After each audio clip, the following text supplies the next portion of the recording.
इससे पहले हमने आपको वैद्युत द्विध्रुव के बारे में पढ़ा दिया था। आज हम लोग समझते हैं कि वैद्युत द्विध्रुव के कारण किसी बिंदु पर वैद्युत क्षेत्र की तीव्रता कितनी होगी। तो वैद्युत द्विध्रुव जब किसी बिंदु पर अपना बल लगाता है वो दो कंडीशन में लगा सकता है, या तो वो बिंदु जो है वो अक्षीय स्थिति में हो, या जो बिंदु है वो निरक्षीय स्थिति में हो। कैसे, उसको समझते हैं। जिसमें पहला है हमारा अक्षीय स्थिति,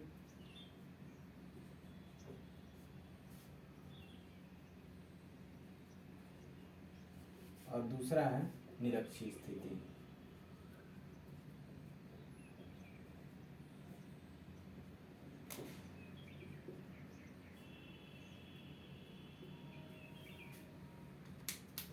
ये अक्षीय और निरक्षीय स्थिति दोनों स्थितियां समझते हैं। हमने आपको वैद्युत द्विध्रुव बता दिया था कि ये हमारे पास एक वैद्युत द्विध्रुव है। यहाँ पे माइनस क्यू आवेश होता है और इससे 2l दूरी पर एक प्लस क्यू आवेश होता है। इस प्रकार से एक वैद्युत द्विध्रुव का निर्माण होता है। इस वैद्युत द्विध्रुव का अक्षीय स्थिति क्या होगा?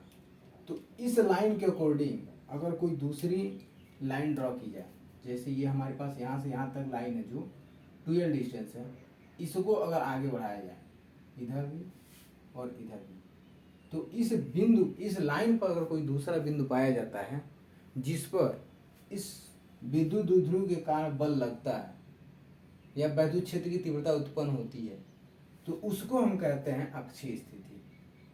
अगर इस विद्युत द्विध्रुव के इस लाइन को छोड़कर बाकी कहीं पर भी आप आवेश को लें और उस पर इसके कारण अगर वैद्युत क्षेत्र की तीव्रता का अध्ययन करें तो उसको हम कहते हैं निरक्षीय स्थिति। अब हम एक एक करके समझते हैं कि अक्षीय स्थिति में वैद्युत क्षेत्र की तीव्रता कितनी होगी अगर इससे कुछ दूरी पर कोई बिंदु उपस्थित हो तब।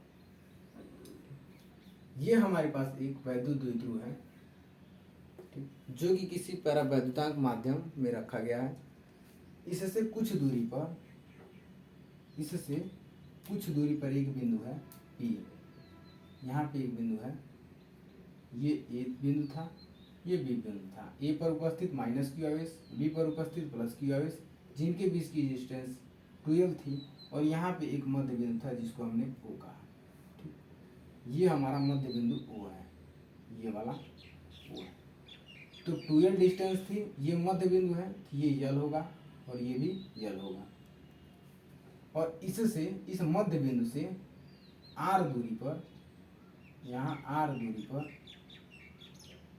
ये दूरी हम R ले रहे हैं, यहाँ पे एक बिंदु है जिसको हम कहते हैं परीक्षण आवेश, मान लीजिए कोई है, और ये P है।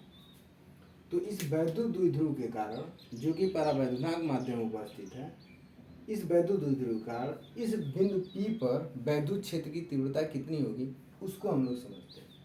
तो इस प्लस क्यू आवेश के कारण इस बिंदु पर जो बल होगा वो इस डायरेक्शन में होगा, क्योंकि परीक्षण आवेश हमेशा धनात्मक होता है। इस प्लस क्यू आवेश के कारण इस बिंदु पर जो वैद्युत क्षेत्र की दिशा होगी वो इस दिशा में होगी। क्यों? क्योंकि इसको प्रतिकर्षित कर रहा है और इस डायरेक्शन में प्रतिकर्षित कर रहा है, इसलिए इसकी दिशा क्या होगी, ये होगी। तो इसके द्वारा जो उत्पन्न वैद्युत क्षेत्र की तीव्रता है उसको मान लेते हैं E1। और ये माइनस क्यू आवेश है और ये प्लस क्यू आवेश है, तो इस आवेश को इधर ही अट्रैक्शन करेगा या इधर अपनी तरफ खींचेगा। तो इसकी दिशा इस प्रकार से होगी, इसको मान लेते हैं E2। प्लस क्यू आवेश के कारण उत्पन्न जो वैद्युत क्षेत्र की तीव्रता होगी वो इस डायरेक्शन में E1 होगी। माइनस क्यू के कारण जो उत्पन्न वैद्युत क्षेत्र की तीव्रता होगी वो इस डायरेक्शन में E2 के बराबर होगी। अब हम कैलकुलेट करते हैं कि इस P बिंदु पर उपस्थित जो परिणामी वैद्युत क्षेत्र की तीव्रता होगी वो कितनी होगी। हम इसका डेरिवेशन करते हैं। तो पहला क्या है, अक्षीय स्थिति, उसमें है वैद्युत क्षेत्र की या वैद्युत द्विध्रुव की अक्षीय स्थिति। पहला है वैद्युत द्विध्रुव की अक्षीय स्थिति।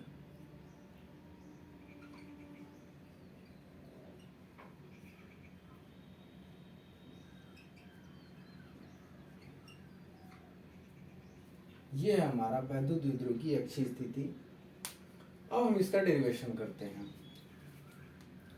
माना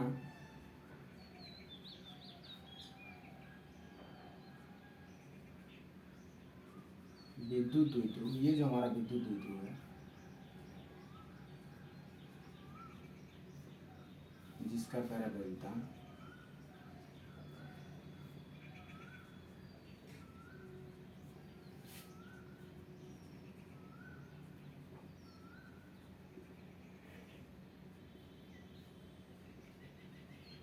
ये है,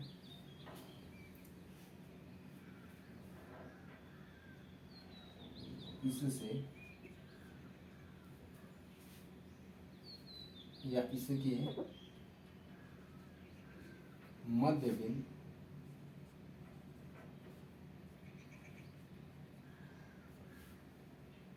O से R मीटर की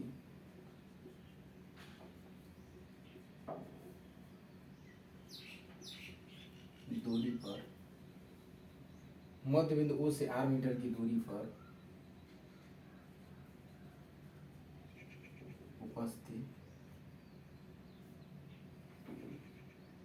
परीक्षण आवेश, परीक्षण आवेश को हमेशा प्लस क्यू नॉट से प्रदर्शित करते हैं, लेकिन हम यहाँ पे आप ईसो आवेश मान सकते हैं या परीक्षण आवेश मान सकते हैं। हम यहाँ पे परीक्षण आवेश लिख ले रहे हैं। परीक्षण आवेश पर वैद्युत क्षेत्र की तीव्रता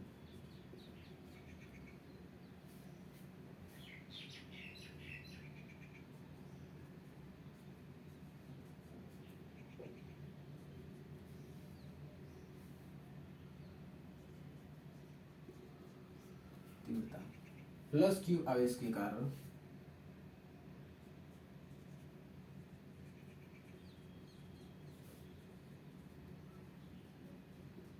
प्लस क्यू आवेश के कारण E1 किसकी दिशा में, ये B से P की दिशा में, तथा माइनस क्यू आवेश के कारण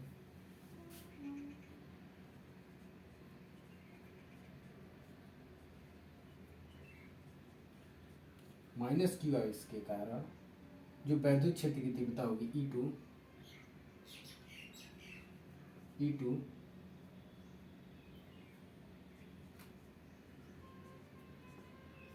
विद्युत क्षेत्र की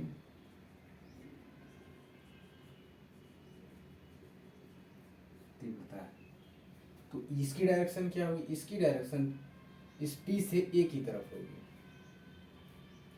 तब अब हम एक एक करके E1 और E2 को कैलकुलेट करते हैं। जो E1 होगा, E1 बराबर, वहाँ पे वैद्युत क्षेत्र की तीव्रता के बारे में हमने आपको बता दिया था। जो वैद्युत क्षेत्र की तीव्रता होती है वो बराबर होती है 1/4 pi epsilon not Q upon R square के बराबर। इतनी वैद्युत क्षेत्र की तीव्रता हमने वहाँ पे कैलकुलेट करके आपको बता दिया था E की वैल्यू क्या होती है। ठीक, तो यहाँ पे क्या होगा, यहाँ पे 1/4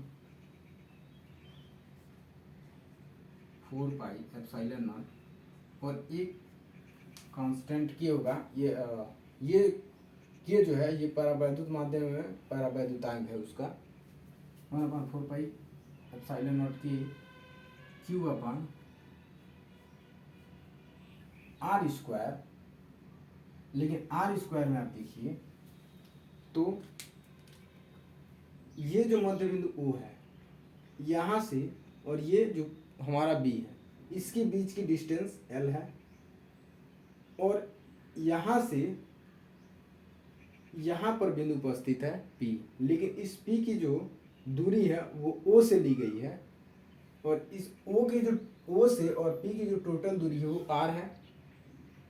और R में से जब आप L को माइनस करेंगे, L मतलब यहाँ तक जो डिस्टेंस है, यहाँ से यहाँ तक की जो डिस्टेंस है L, जब आप माइनस करेंगे किसमें से, R में से, R कहाँ से R यहाँ से यहाँ तक है, तो जब आप इस पूरे आर में से यल को माइनस करेंगे तब इस प्लस क्यू आवेश के कारण इस पर जो लगने वाली वैद्युत क्षेत्र की तीव्रता है वो कैलकुलेट होगी। इसलिए इसकी जो डिस्टेंस होगी वो आर माइनस यल के बराबर होगा। तो यहाँ से जो आर स्क्वायर था वो किसके बराबर होगा, आर माइनस यल के होल स्क्वायर के। दूसरा जो E2 होगा, E2 बराबर जो ये वाला वैद्युत क्षेत्र की तीव्रता होगी इस आवेश के कारण वो कितना होगा, 1/4πε0 के क्यू अपान, ये देखिए कितना होगा। हमने जो परीक्षण आवेश क्यू नॉट लिया है जो कि पी बिंदु पर उपस्थित है, उसकी दूरी हमने यहाँ ओ से, इस ओ से यहाँ तक की ली थी जो कि कितनी थी आर। लेकिन हम निकाल कहाँ रहे हैं, इस आवेश के कारण इस पर वैद्युत क्षेत्र की तीव्रता, और हमको पता है कि यहाँ से यहाँ तक की जो डिस्टेंस है वो यल के बराबर है। तो ये जो डिस्टेंस है यहाँ से यहाँ तक, इसमें यदि यल आप जोड़ दें तो इस आवेश के कारण इस पर जो लगने वाली वैद्युत क्षेत्र की तीव्रता है वो पता चल जाएगी कितनी है। तो इसकी जो टोटल डिस्टेंस होगी यहाँ से यहाँ तक वो आर प्लस यल के बराबर होगा, क्योंकि आप इतना डिस्टेंस इसमें जोड़ रहे हैं। ठीक, तो इसकी जो डिस्टेंस होगी वो आर प्लस यल के होल स्क्वायर के बराबर हो जाएगी। ओवरऑल इस बिंदु पर जो लगने वाला वैद्युत क्षेत्र की तीव्रता है वो इन दोनों के परिणाम के बराबर होगा। क्यों, क्योंकि ये एक दूसरे के विपरीत दिशा में लग रहे हैं। तो इसमें से इस आवेश के कारण क्योंकि पास में है तो इस पर लगने वाला जो वैद्युत क्षेत्र की तीव्रता होगी वो ज़्यादा होगी, और इस पर लगने वाली जो वैद्युत क्षेत्र की तीव्रता होगी इसके द्वारा, इस माइनस क्यू के द्वारा उसकी वैद्युत क्षेत्र की तीव्रता जो होगी वो कम होगी। तो ओवरऑल दोनों विपरीत दिशा में है तो इनका जो वैद्युत क्षेत्र का परिणामी होगा वो इन दोनों के अंतर के बराबर होगा। तो लिखते हैं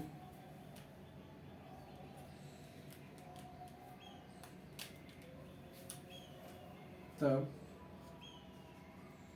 परिणामी वैद्युत क्षेत्र की तीव्रता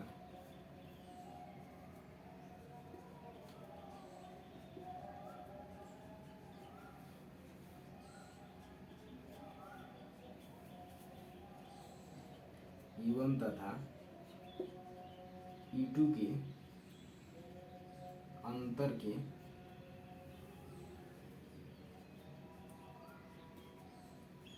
बराबर होगा। ठीक, इसको हम लिख सकते हैं, जो हमने ये भाषा लिखी है, तब परिणामी जो विद्युत क्षेत्र की तीव्रता होगी वो E1 तथा E2 के अंतर के बराबर होगी। और ये कितना होगा, ये होगा E बराबर E1 माइनस E2, ये इसके बराबर होगा। अब यहाँ से हम E1 और E2 का मान रखते जाते हैं, तो जो हमको वैल्यू मिलेगी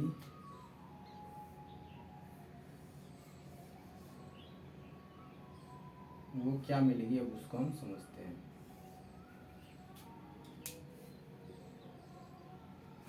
यहाँ से रखिए E1 की वैल्यू 1/4πε0 की Q upon R minus L का होल स्क्वायर, माइनस E2 की वैल्यू 1/4πε0 की Q upon R plus L का होल स्क्वायर। जब आप इसको कैलकुलेट करेंगे तो देखिए दोनों में से ऊपर से Q और नीचे से 1/4πε0 इंटू Q को बाहर निकाल लें तो Q बराबर Q अपान 4πε0 K बाहर निकल गया, तो जो हमारे पास बचा वो बचा 1/r माइनस यल का whole square minus 1/r plus L का होल स्क्वायर, इतना बचा। ठीक, अब आप इसको सॉल्व कीजिए, ये होगा Q अपान 4πε0 इंटू K, ये तो एज इट इज रहेगा।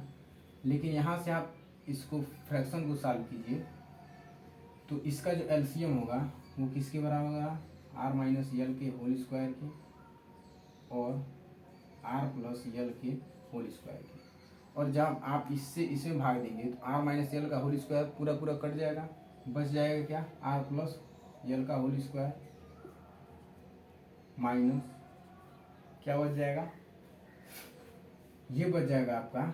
जब आप इससे इसमें भाग देंगे, क्योंकि ये एलसीएम लिया गया है, एलसीएम लिए हैं, इससे आर प्लस यल स्क्वायर से भाग देंगे तो आर प्लस यल स्क्वायर पूर्ण रूप से कैंसिल हो जाएगा और बच जाएगा आर माइनस यल का होल स्क्वायर। तो ये हो गया आर माइनस यल का होल स्क्वायर।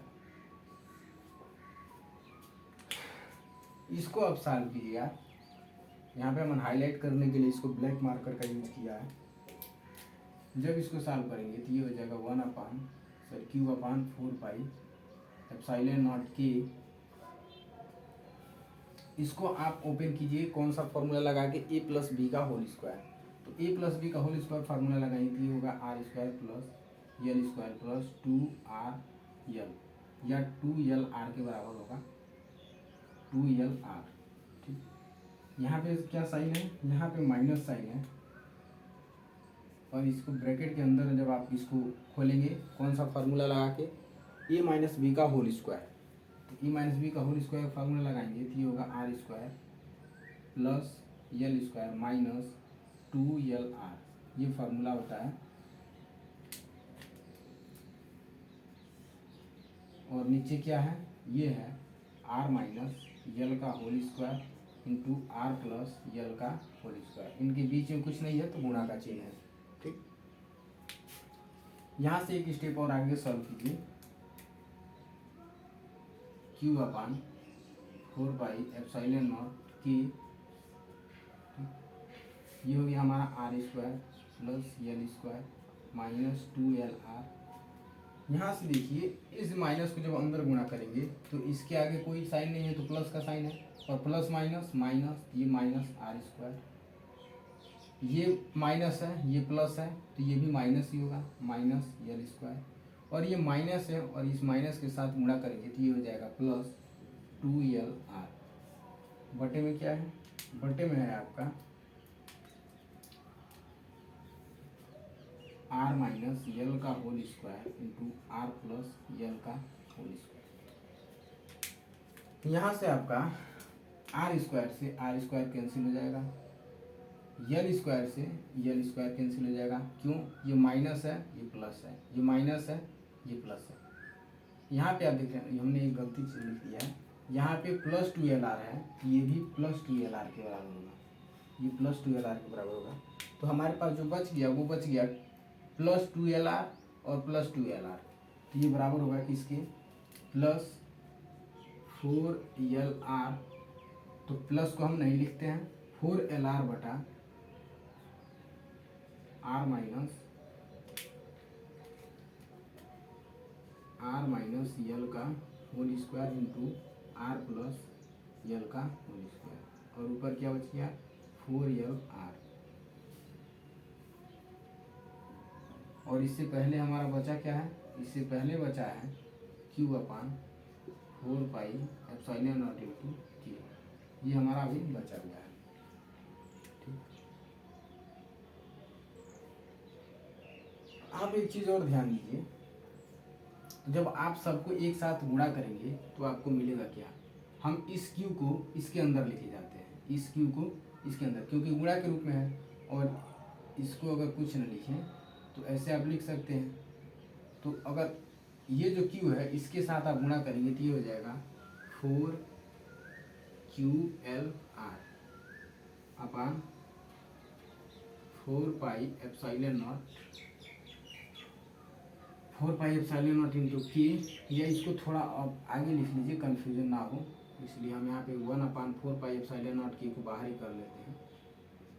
नहीं तो आप 4 से 4 को कैंसिल कर सकते थे, लेकिन हम 4 से 4 को कैंसिल नहीं करेंगे, यहाँ पे एक फार्मूला का यूज करेंगे, इसलिए हम 4 से 4 को कैंसिल नहीं कर रहे हैं। यहाँ पे आर माइनस यल का whole square into R plus L का होल स्क्वायर। अब इसके हम आगे इसका सॉल्यूशन निकालते हैं।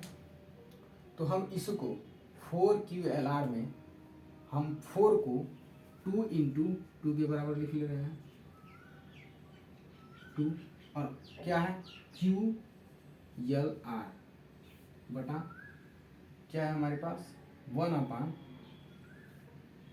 यहीं पे नीचे लिख ले रहे हैं थोड़ा, इसको हम मिटाते हैं, उसके बाद इसको आगे सॉल्व करते हैं। इधर का ये वाला भाग हम मिटा रहे हैं।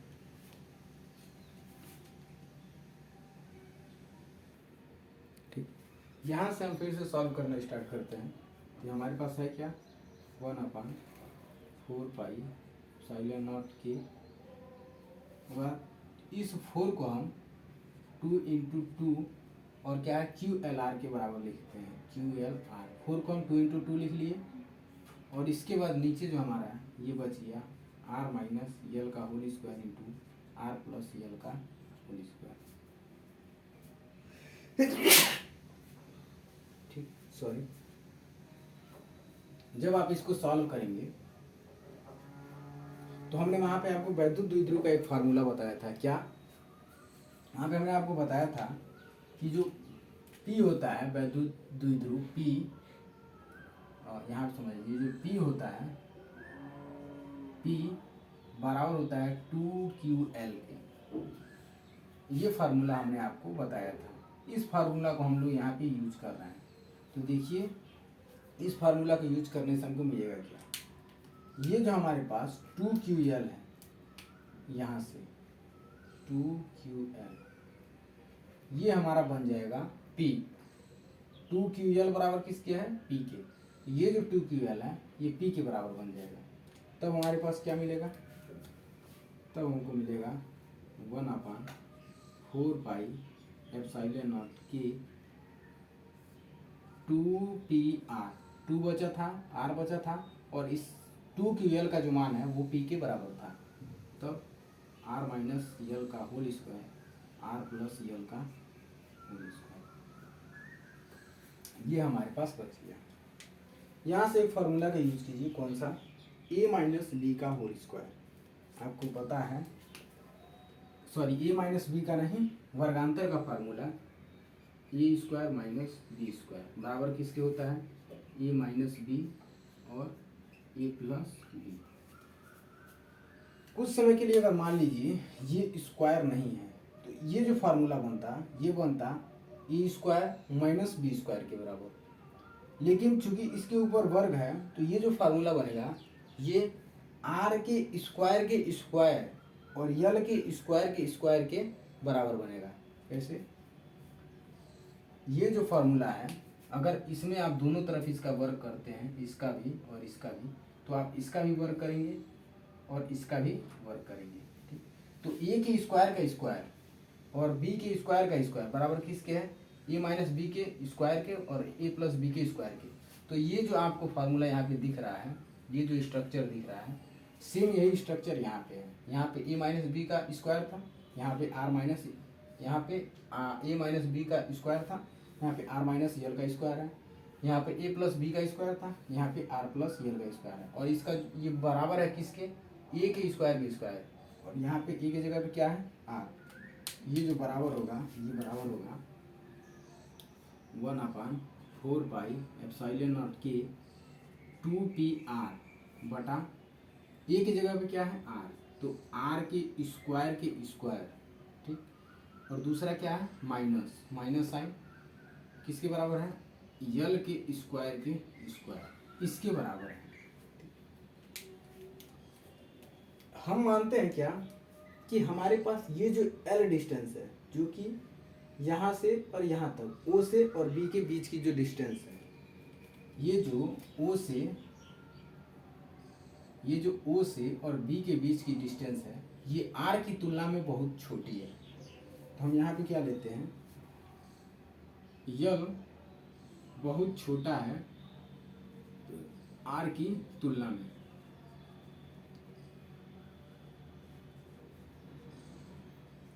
ठीक, तब जो L² का मान होगा, तब जो L² का मान होगा वो और भी छोटा होगा। क्यों, क्योंकि ये L था, जब आप इसका वर्ग करेंगे तो ये मान और भी छोटा प्राप्त होगा। तब L² का मान यल स्क्वायर का मान जो होगा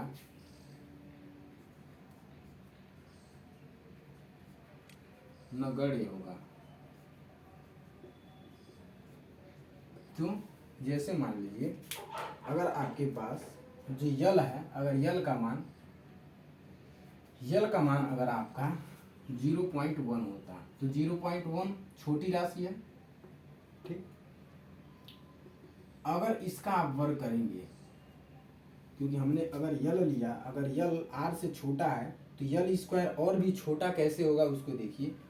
अगर ये केवल 0.यल होता और इसको हम मान लेते 0.1 होता और इसको मान लेते यल के बराबर, तो जब आप यल स्क्वायर करेंगे तो यल स्क्वायर का मतलब 0.1 गुणे 0.1, जब सॉल्व करेंगे तो ये होगा 1, ये होगा 0, ये होगा 0, ये होगा 0 और ये हो गया 1 0 0 और 2 अंक के बाद दशमलव है तो यहाँ पे 2 अंक के बाद दशमलव लगाएंगे।